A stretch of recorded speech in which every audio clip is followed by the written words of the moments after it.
Hi, my name is Taylor Albertson, and today I'm going to be giving you a speech about the foster care system. One by one, we march from home to home, dragging the big black bag of despair behind us. To most people, it's the bag they put their trash in, but to us, it's our life. We stuff all our belongings into these bags as we are sent away from the lives we were forced to know. Most of us never finding a sense of belonging as we are thrown around like discarded luggage. This is the life of a foster kid. This was my life for 18 years. The foster care system was put into place in 1853 by one Charles Longbrace. Continuing, it was known as the Free Foster Home Movement. From then forth, foster care became the new normal. This allowed for children to be placed into homes immediately instead of waiting around in an orphanage waiting to be adopted. According to the article Leaving Foster Care by Christina M. Connell, over 500,000 children are served by the state foster care agencies on an annual basis, with nearly 300,000 children entering and exiting each year, meaning that in the past few decades, the amount of children in foster care has increased dramatically. Furthermore, the foster care system was designed to help adverse family situations like mine by removing children from their homes and placing them in safer ones. However, due to the vast amount of children who need safer homes, the foster care system does not have an adequate system in placing children, which has unfortunately led to a vast amount of child deaths. As of 2019, it was documented that 5.04 children were dying every day due to child abuse, which was a dramatic increase, unlike in 1998 when it was documented that only 3.13 children were dying every day. According to the article on children in foster care, children that have either come from foster care or abusive home lives are more likely to suffer from emotional and behavior defects. Furthermore, being dragged in and out of many different lives changes the child. It causes us to build walls so we do not trust as easily.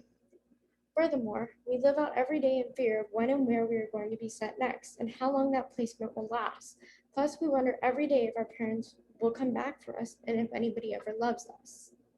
Unfortunately, I cannot say that this statement is true for all children who have been in these situations. However, I can say it was true for myself and from what I have experienced. We are treated like worthless pieces of trash and taught that a future with happiness is not for us. Thus, we are told time and time again that it's our fault our parents did not love us. However, if I've learned anything from my experience, it is that there is nothing a child can do that can make abuse their fault. We did not choose to be put on this planet, our parents did.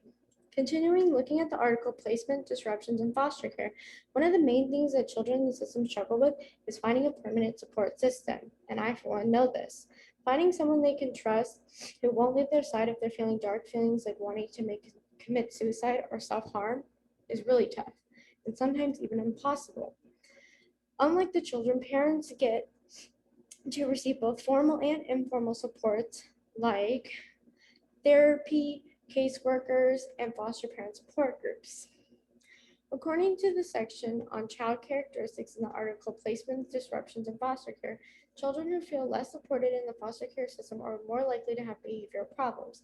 Additionally, when children, especially ones from an adverse background, feel like they are alone in their fight for life, it can cause them to act out in order to gain attention. However, attention cannot replace support, which is something that can take anybody an infinite amount of time to realize. Continuing, when looking at this study, the impact of foster care on development, we're told that children who have been participants in abuse are not emotionally healthy children. Instead, they are looked at as damaged like myself. Unfortunately, due to the lack of adequate care for foster children, it has been documented also that nearly 9 times as many children will either run away or, in other words, leave foster care on an AWOL discharge.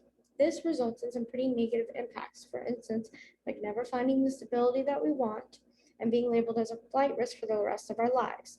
Continuing, according to a few different studies, it is believed that a majority of children who leave on an AWOL discharge are from the higher age range, like teenagers, ones who cannot bear to receive another court bear anymore, as so many of them have, probably doubles and even triples of certain designs. I cannot advocate for every child who has been through the system. However, I can talk from my own experience and for I have researched. The foster care system does not have the proper resources to help children of this world. Furthermore, between the years of 2000 and 2010, according to the Child Welfare Organization, over 15,510 children died due to child abuse. And that is just the numbers for America. Children are dropping dead because there's no one to defend them properly or save them from the lives they are forced to live. Over 15,000 deaths could have been prevented by 2010 if children had the proper services to help them. However, we are now in the year 2021, and children are still dying because they do not have anyone to help them. I am one of the surviving 3.6 million child abuse referrals that was given to the Department of Child and Family Services. Furthermore, I was also one of the 15.510 deaths that could have happened in 2010. And that is something I will never forget or forgive my parents for.